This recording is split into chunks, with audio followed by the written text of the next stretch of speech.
Hello dear, welcome you all in the another lecture in problem solving course on differential equation। जैसा कि आपको पता है कि differential equations के इन कोर्सेज के अंदर जो कि प्रॉब्लम सॉल्विंग कोर्स है, इसके अंदर हम प्रॉब्लम का डिस्कशन करते हैं, खास करके होमवर्क प्रॉब्लम्स जो हमने डिफरेंशियल इक्वेशन के कोर्स में आपको दिए हैं, और साथ साथ अगर हमें एक्स्ट्रा प्रॉब्लम्स अगर सॉल्व करने होते हैं किसी भी एक पर्टिकुलर टॉपिक के ऊपर जो कि हमारे हिसाब से इंपॉर्टेंट होता है, तो हम इस कोर्स के अंदर प्रॉब्लम कर रहे होते हैं उसके। लेक्चर नंबर 18 में मैंने आपको एक सवाल दिया था और उन्हीं सवाल का डिस्कशन जो है आज हम करने वाले हैं। और जैसा कि सवाल आपको स्क्रीन के ऊपर दिख रहा होगा, सो बिना फालतू डिस्कशन किए आओ इस क्वेश्चन को जो है वो डिस्कस करना स्टार्ट करते हैं। क्वेश्चन सेज कि solve the given differential equation. एक डिफरेंशियल इक्वेशन दिया है और बोला है कि इस गिवन डिफरेंशियल इक्वेशंस को सॉल्व करके बताओ भाई। तो जैसा कि हम हर एक सवाल के अंदर एक चीज़ तो हमेशा करते हैं कि जो डिफरेंशियल इक्वेशन दिया हुआ है कम से कम एक बार उसको ठीक से लिख तो लें, ताकि अगर हम सॉल्व नहीं भी कर पाएँ पूरा का पूरा तो एग्जामिनर हमें थोड़े बहुत नंबर जो है वो दे दें। सो अगर हम गिवन डिफरेंशियल इक्वेशंस की बात करें तो y multiplied by 2xy plus e की power x into d x minus e की power x times d y equal to 0 आपको दिया हुआ है। अगर हम इस डिफरेंशियल इक्वेशंस की बात करें, सबसे पहले मुझे ये dx और dy वाले टर्म्स थोड़े से अच्छे नहीं लगते, है ना, अनलेस एंड अनटिल हम एग्जैक्ट डिफरेंशियल इक्वेशन की बात कर रहे हों। फिलहाल इसके अंदर हम क्या करने वाले हैं, dy बाई डी एक्स पहले कैलकुलेट कर लेते हैं। तो dy by d x calculate करने के लिए जो dx और dy अलग अलग हैं, इनको थोड़ा मिलाते हैं। उसके लिए हमने क्या किया, ये जो माइनस e की पावर x dy है उसको राइट में लेके गए, तो इसका माइनस साइन कन्वर्ट हो जाएगा प्लस साइन के अंदर। तो अगर आप dy अपॉन dx निकालना चाहते हैं, मतलब ये कि दोनों तरफ dx से डिवाइड दे दिया, तो जब dy बाई डी एक्स निकालने जाओगे तो क्लियरली क्या आप यहाँ से अरेंज करके देख पा सकते हैं, यहाँ से क्या ये कुछ ऐसा दिख जाएगा। कुछ नहीं किया हमने, ये dy जो था इसको यहाँ पे रहने दिया और दोनों तरफ जो है हमने dx क्या कर दिया, dx से डिवाइड कर दिया, और ये जो ex है इसको इधर लेकर चले गए, तो dy बाई डी एक्स आपका ये निकल करके आ जाएगा। थोड़ा और सिंप्लीफाई करते हैं बढ़िया से, तो dy बाई डी एक्स आपका निकल करके क्या आ जाएगा, देखो तो ऊपर में अगर गौर से देखोगे तो ये बन जाएगा 2xy² इंटू वाई इंटू ई की पावर x, और डिनोमिनेटर में क्या है, e की पावर x है। थोड़ा और सिंप्लीफाई करो, और क्या सिंप्लीफाई करें, कुछ नहीं करना है, बस अलग अलग टर्म्स को कर लो। तो 2xy² अपॉन ई की पावर x प्लस अगर आप गौर से देखेंगे तो second term that is y into की पावर x है, अगर उसको ई की पावर x से डिवाइड दोगे तो y आ जाएगा, राइट। तो हमारा जो सिंप्लीफाइड एक्सप्रेशन निकल करके आया, थोड़ा सा और इसको अच्छे से फॉर्मेट में लिख ले, है ना, dy बाई डी एक्स तो माइनस का y इक्वल टू हो जाएगा 2xy² अपॉन ई की पावर x। अगर आप गौर से देखें तो ये dy बाई डी एक्स का एक टर्म है, y की मैक्सिमम पावर 1 है यहाँ पे, लेकिन राइट साइड में y की मैक्सिमम पावर क्या है, 2 है।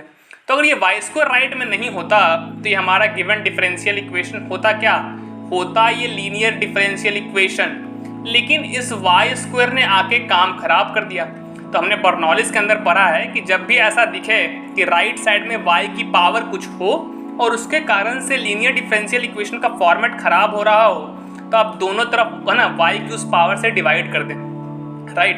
तो हमने क्या किया, ये जो हमारा गिवन डिफरेंशियल इक्वेशन इसको हम ठीक से लिख लेते हैं पहले, ताकि हमें बार बार उधर ना जाना पड़े। That is 2xy² upon e की पावर x है। लेट मी कंफर्म इट कि यही है ना, dy by d x minus का y equal to 2x into y² upon e की पावर x, बिल्कुल यही है। तो हम क्या कर रहे हैं, इसको बर्नौलिस डिफरेंशियल इक्वेशन का हमें थोड़ा सा आइडिया यहाँ पे निकल करके आया कि बर्नौलिस डिफरेंशियल इक्वेशन ने हमें सिखाया था कि अगर इस तरह का फॉर्मेट दिखे तो दोनों तरफ y की मैक्सिमम पावर से डिवाइड देना।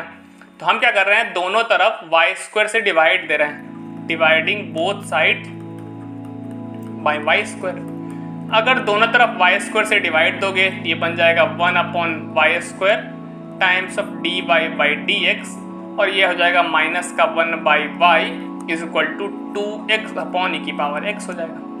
फिर हम क्या करते थे, ये जो 1 बाई वाई है उसको सब्सटीट्यूट कर देते थे t, तो अगर 1 बाई वाई को सब्सटीट्यूट कर दोगे t, तो माइनस का 1 by y² dy by d x बन जाएगा dt बाई डी एक्स। तो अगर यहाँ से आप 1 upon y² dy by d x की वैल्यू निकालेंगे तो ये माइनस का dt बाई डी एक्स आया। ये 1 upon y² into dy by d x की वैल्यू क्यों निकाले, क्योंकि हम पूरे डिफरेंशियल इक्वेशन को अब कन्वर्ट करना चाहते हैं t में। तो यहाँ पे अगर गौर से देखोगे तो ये 1 upon y² into dy by d x दिख रहा था, इसलिए मैंने 1 upon y² dy by d x की वैल्यू निकाल ली, and that's coming out to be minus dt by d x.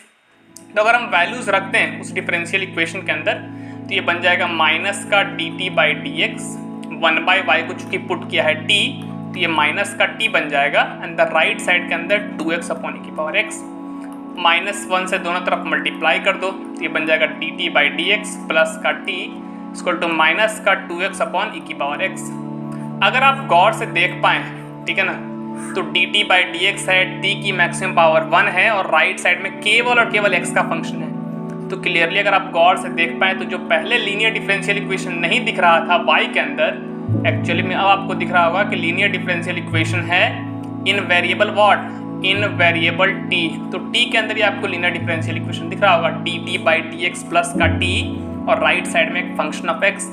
तो जब भी आपको लीनियर डिफरेंशियल इक्वेशन दिखता है तो उसको सॉल्व करने के लिए क्या करते हैं, उसको सॉल्व करने के लिए हम कैलकुलेट करते हैं पहला पार्ट इंटीग्रेटिंग फैक्टर।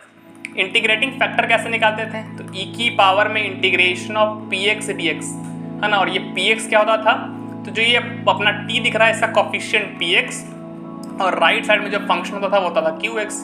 तो यहाँ पे अगर गौर से देखोगे तो px कुछ नहीं बल्कि 1 है ना, तो ये dx हो जाएगा, तो e की पावर dx का इंटीग्रेशन हो जाएगा e की पावर x। तो आपका इंटीग्रेटिंग फैक्टर क्या आ गया, e की पावर x आ गया। और जैसे ही आपको इंटीग्रेटिंग फैक्टर मिल गया तो आपको पता है कि px की वैल्यू 1 है, qx की वैल्यू आपको मिल गई है माइनस का 2x अपॉन e की पावर x, और इंटीग्रेटिंग फैक्टर भी आपने निकाल लिया e की पावर x। तो अगर आपको इंटीग्रेटिंग फैक्टर निकल चुका है तो क्या आप लीनियर डिफरेंशियल इक्वेशन का सोल्यूशन लिखना जानते हैं। आपको सिखाया गया है लेक्चर्स के अंदर कि अगर लीनियर डिफरेंशियल इक्वेशन हो तो लीनियर डिफरेंशियल इक्वेशन का सोल्यूशन हम कैसे जो है वो निकालते हैं। तो अगर लीनियर डिफरेंशियल इक्वेशन का सोल्यूशन लिखना हो तो y इंटू इंटीग्रेटिंग फैक्टर लिखते थे तब जब y में हमारा लीनियर डिफरेंशियल इक्वेशन होता था। इस बार t में है तो t into integrating factor e की पावर x है into integration of qx into integrating factor होता है। तो अगर qx देखोगे तो यहाँ पे माइनस का 2x अपॉन e की पावर x है और इंटीग्रेटिंग फैक्टर हमने कैलकुलेट कर लिया e की पावर x। तो अगर e की पावर x मल्टीप्लाई करोगे तो ऐसा निकल करके आ जाएगा। So finally t multiplied by e की पावर x और आपको दिख रहा है साथ में माइनस का 2x dx। तो अगर आप गौर से यहाँ पे सॉल्व करोगे तो t मल्टीप्लाइड बाई e की पावर x, -2 को बाहर निकाल लिया, x का इंटीग्रेशन आ जाएगा x² 2 और साथ में लिख दिया कांस्टेंट ऑफ इंटीग्रेशन, 2 से 2 हो जाएगा कैंसिल, तो ये बन जाएगा t इंटू e की power x equal to minus का x² प्लस का c। हमारा लीनियर डिफरेंशियल इक्वेशन जो स्टार्टिंग में था एक्चुअली में फंक्शन वहाँ पे था ही नहीं t का, लेकिन फाइनल सोल्यूशन के अंदर हमें फंक्शन दिख रहा है किसका, t का। So somehow we have to replace the value of t in terms of x and y।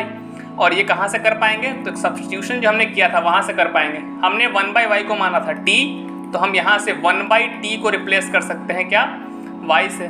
तो अगर t को हटाना है तो यहाँ पे 1/y रखना पड़ेगा। सो 1/y इंटू e की power x equal to minus का x² plus constant of integration.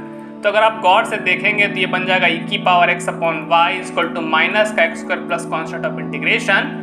अगर सॉल्व कर पाए तो e की power x upon y left hand side में लेके आओगे x² को, तो ये बन जाएगा प्लस का x², राइट साइड में हो जाएगा कॉन्स्टेंट ऑफ इंटीग्रेशन।